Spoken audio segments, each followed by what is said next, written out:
Adwoko ne Nyasach kwero kamano.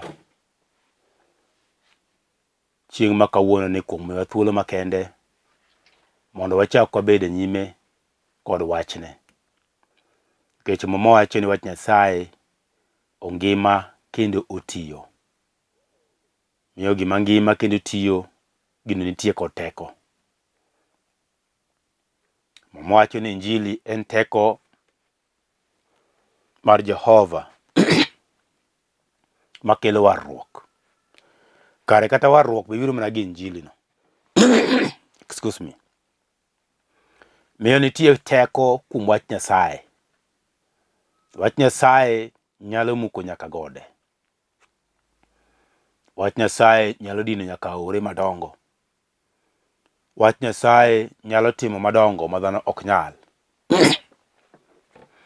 Miyo arwaki wach Nyasaye janeno mara chieng' ma kawuono ni. Nyasaye osemiwa thuolo makende mwachak waromo. Adwoko ne erokamano kata kuom Lolo TV bende mosemiwa thuolo mondo wabed kor yamo. Nyasaye omed gwedhogi mathoth. Nyasaye gwedhe TV mar Lolo mangima. To duong' kod pak wanamiyi kendo wanaduokni polo malo.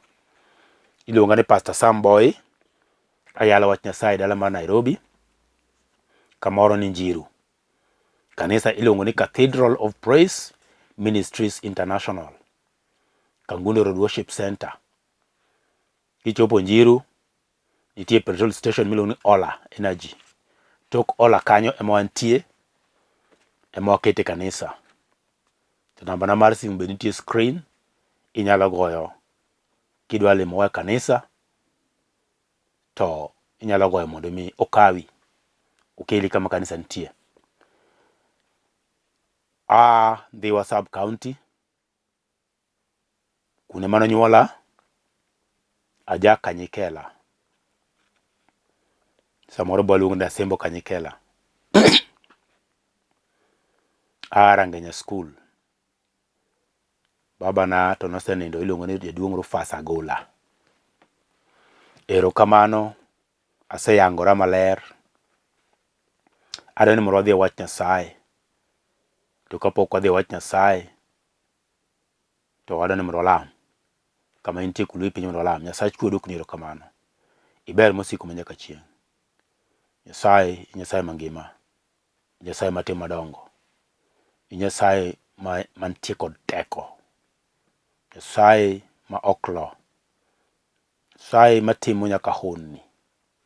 Kaachiel kod ranyisi. Momiyo dhano ng'eyo ni kare intie kendo ngima. Wachni modhi wacho seche gi Nyasach kwe.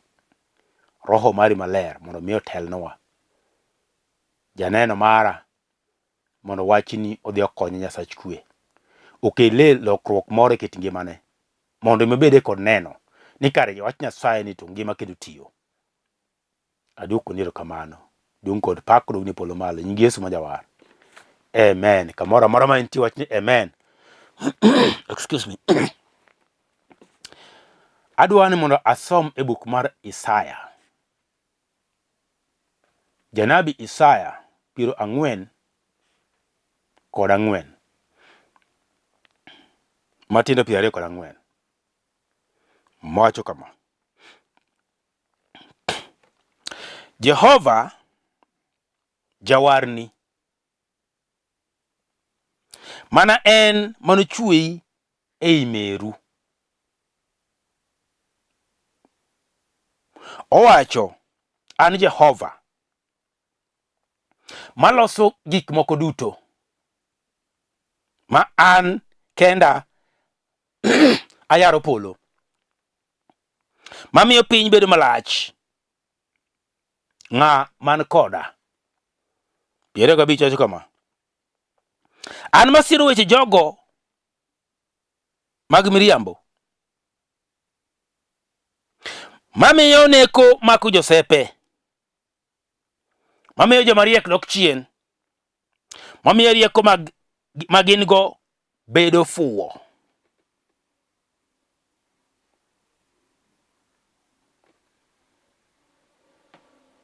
Mano wach Nyasaye mangima. Mano wach Nyasaye mangima. Hallelujah. Adwoko ni Nyasaye erokamano kuom wachne. Muma wuoyo kuom Jakobo. Buk masomo mar Isaya 44 wacho niya Jakobo wacho ni sura mokwongo niya. Wes mokwongo matin niya. To koro winji Jakobo jatichna. Kod Israel maseyiedho.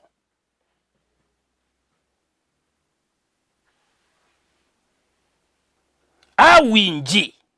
Koro winji Jakobo jatichna. Kod Israel maseyiedho. Jehova manochweyi, manolosi nyaka ei meru, mabiro konyi owacho kama, kik iluor. Jakobo jatichna, kod in Jeshurum maseyiedho. Anami pi onj kuom piny motuo, gi aore bende kuom lowo motuo. Anami chunya odonj kuom kodhi. Anami nyithindi hawi moa kuoma.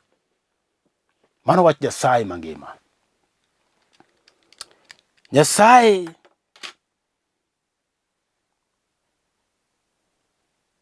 wi wach madhi wuoye en ni gweth mar Nyasaye. Gweth mar Nyasaye. Nyasaye wacho niya. Kendo wuoyo kod Jakobo. To Jakobo no en Israel, manoloko nyinge. Mogolo nyinge kuom Jakobo to oluonge koro ni chakre kawuono ibiro luongi Israel. En oganda manogwedhi. Kata sama pod owuoye ni pod ogwedhe. Gin jok manyalo ng'anyo kendo moyo Nyasaye. Nyasaye pod dhi manyogi kendo duogi. Gin jogene manoyiero. Higni gana gi gana. To nowacho ni kokalo kuomu to piny mangima nogwedhi. Ng'ama gwedho uno gwedhi. To ng'ama kuong'o uno kuong'. Miyono konegi ni in aseyieri. Kendo makawi kaka nyathina. Akawi mayieri kendo aketi oganda maduong'. To gweth maga duto te aketo kuomi. Miyo Jakobo nobedo kuom yie kaachiel kod geno kuom Nyasaye. Adwoko ni niya. Ni to kare dhano nyalo winjo mana wach Nyasaye kende to yiego. Onge ranyisi moro modwaro. Onge hono moro modwaro. En wach Nyasaye do kende monyalo winjo to yiego. To kose yiego to wach Nyasaye do tiyone. Nyasaye do timone gimoro amora. Wach Nyasaye nyalo tiyone ng'ato. Wach Nyasaye nyalo telo ne ng'ato. Wach Nyasaye nyalo rito ng'ato. Wach Nyasaye nyalo gwedho ng'ato. Wach Nyasaye nyalo miyo ng'ato ngima. Wach Nyasaye nyalo chango ng'ato. Wach Nyasaye nyalo timo ne ng'ato gima ng'ato kogeno e kit ngimane. Miyo wach Nyasaye nokawo Jakobo. Moko ni koro winji i Jakobo. Nyasaye wuoyo kod Jakobo. To Jakobo masani enin. Onge Jakobo chielo. In Jakobo mar Nyasaye. Nikech mono wacho ni ng'ata manoyie to nogwedhi. Yesu kano obiro koyalo injili. Obiro mwacho ni oora ne nyithindo mag dhoot mar Israel. Emomiyo mama moro mane ok ja-Yahudi kano obiro ir nyathine tho. To Yesu koro kanyalo kawo chiemo kuon mar nyithindo tami guogi. To koro Yesu ni oyo. Kata guogi bende chamo mana ng'injo moluar moa e mesa. Yesu nokoni pokare no yie moro kod mari ni. Dhako yieni osekuoyi. Nyathino osechango. Matiri no biro ne dhoot mar Israel. To mama wacho niya. Ni ka injili no nosedonjo kuom jo-Israel. To koro jogi ne dhi ke piny mangima. To ng'ata mano yie kode. Nikech Yesu nokonegi niya. No dhi chako gi Jerusalem. Samaria to kaachiel kod Judea. Kae to dhi e piny mangima. Miyo nochakre mana gi Jerusalem. To chako dhi Samaria, to chako chopo Judea. To chako ringo mochako biro nyaka Kenya. Emomiyo wan bende wanyalo wacho wach Nyasaye ni. Kendo wanyalo chung' kode motegno ka Nyasaye no to ngima. Kendo Nyasaye no nyalo timo madongo. Kendo nyalo tiyo ne dhano. Matiende ni Yesu nobiro mondo mi olos foundation. oloso mise oguro motegno. Kose guru mise to kori geda nikech mane mano biro mondo mi olosi to no biro mana e thought mar Jakobo mama wacho ni en jakwar Daudi to jakwar Ibrahim to Jakobo ne wood Isaka wood Ibrahim. Mama wacho ni ya owacho kama to koro winji Jakobo jatichna. Nyasaye nitie kod ng'ato moseyiero moluongo jatichne. Nyasaye wuoyo kod jatichne koni koro winji in jatichna. To wacho niya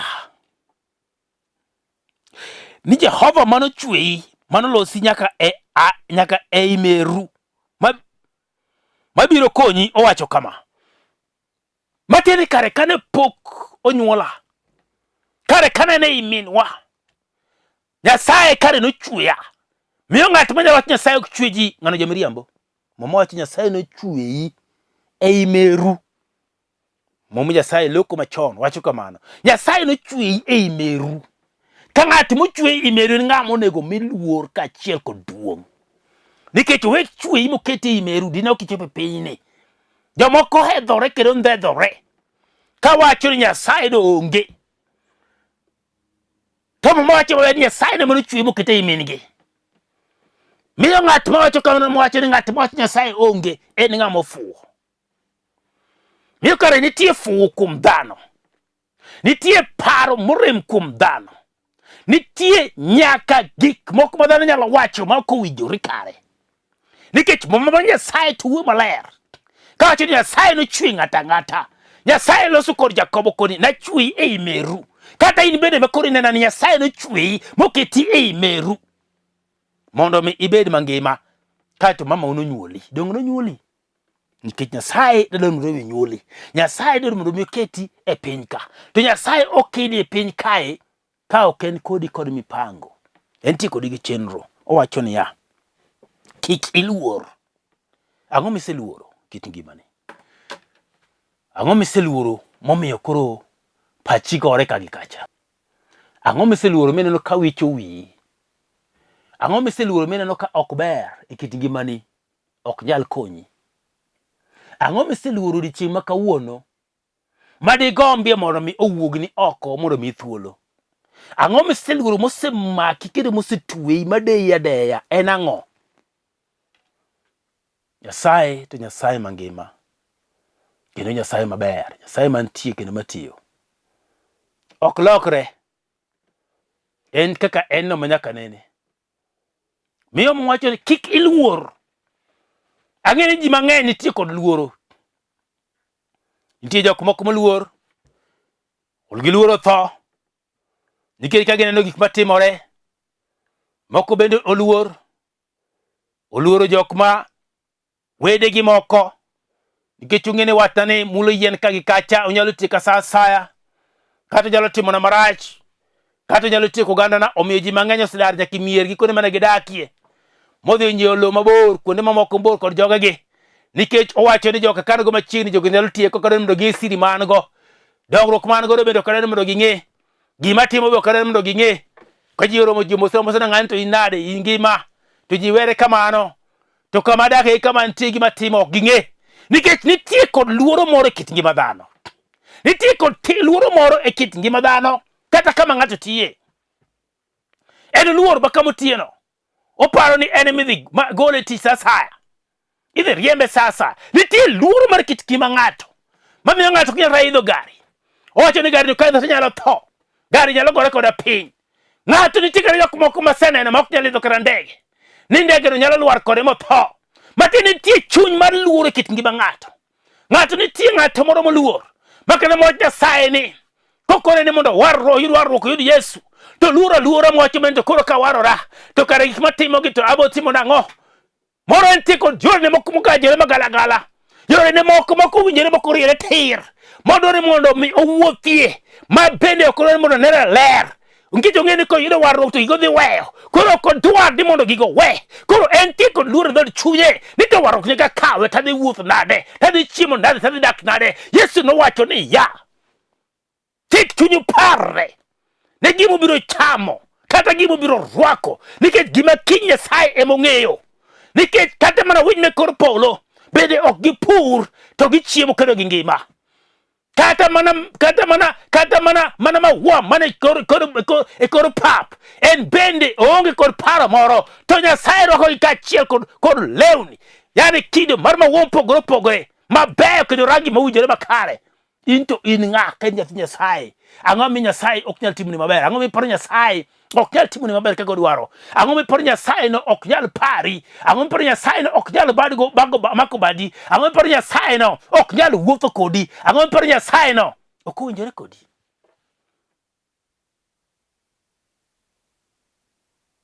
Adwoko ne Nyasaye erokamano kech seche machalo kamagi obiro timo ne ng'ato moro maber, obiro paro ng'ato moro maber. Luoro kik mak dhod chunyi, kech Nyasaye owuon ema wacho ni kik iluor. Kik iluor, matiende ni kare oseng'eyo, nosemiyi arita mowinjore. Ong'eyo ni kare nitie gweth moseoro kuomi, ong'eyo ni nitie gimoro maber moseikoni, miyo kik iluor. Ang'o midwa luor kawuono ni? An ang'o miseluoro mosegoyi kaachiel kod kibaji momaki mamiyo ok inyal wuotho ka in ng'ama otegno, ok inyal wuoyo ka in ng'at mantie kod chir? Ang'o matandi momiyi bagni abaga? Ok ichomo kuro maber nikech nitie kod luoro moro e kit ngimani. Kata ka in ohala tiparo mana ohala dok bidhi maber, ng'ama nokoro ohala ok bidhi maber to ji goto ohala e piny mangima. Nyasaye no kimake to biro chugo ohali no biro dhi maber kendo biro timo maber moingo mag ji te. Ang'o mineno ka mari ok nyal dhi maber? Ang'o mineno ka ni nyithindi ok nyal somo maber? Nyasaye no bed kum Nyasaye mimake to luoro moro nyathi ok nyal dhi skul, ok nyal somo maber. Ae kata ka en school fees, Nyasaye no ng'eyo ne momi nyathino. Dogo wacho ni en mar chwe ei min mare. Nyasaye biro miye yo, biro yawne yo.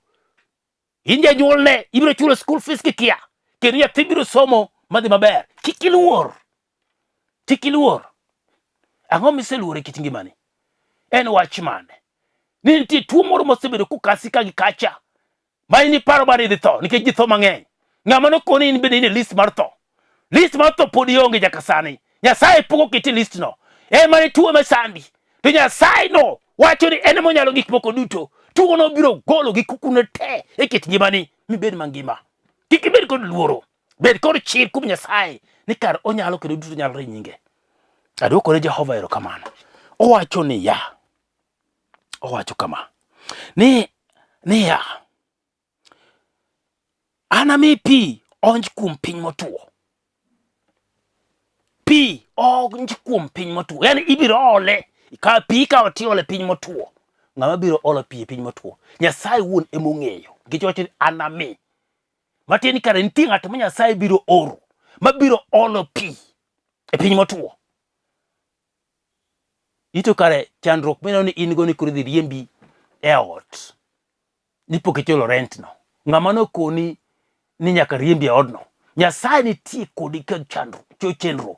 Mak Nyasaye no motegno kik iluor. Nikech gima neno ka pek no, odhi oro ng'ato. Odhi oro ng'ato. Gima neno ni tek no, odhi oro ng'ato. In wuon to kinyal. To wacho ni anami lo motuo. Kama lo motuo no ibiro onje pi.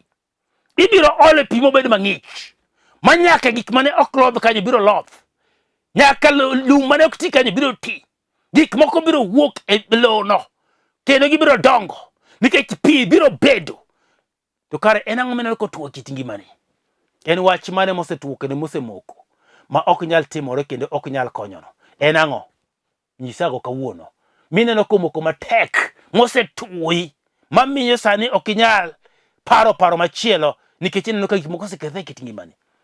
An kaka jatich mar Nyasaye ma Nyasaye osewalo mondo mi oyal wachne maber, antie kod dwoko moa ka Nyasaye polo malo ni kare gimosebedo ka tuo e kit ngimani, mosebedo ka tuo ya tuano, Nyasaye wacho sianya gini to make motegno, kik iluor.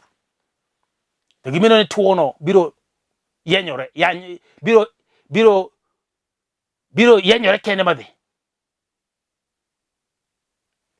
Owacho kama e Matindo 27.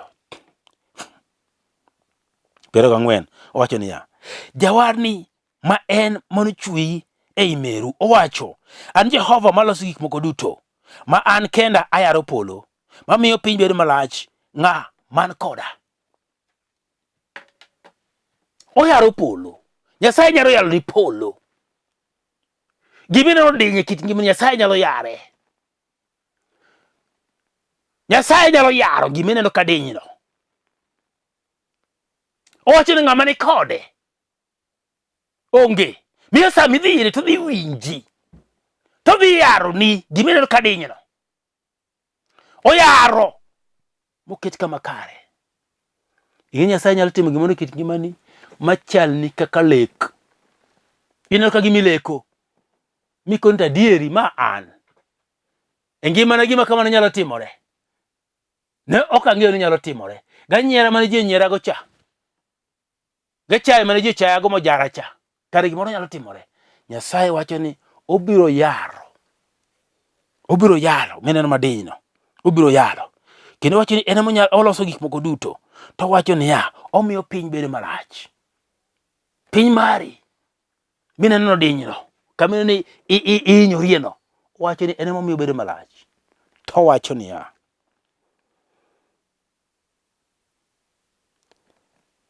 an masiro weche mag miriambo. Mamiyo neko mako josepe. Mamiyo joma riek dok chien. Mamiyo rieko magingo bedo fuwo.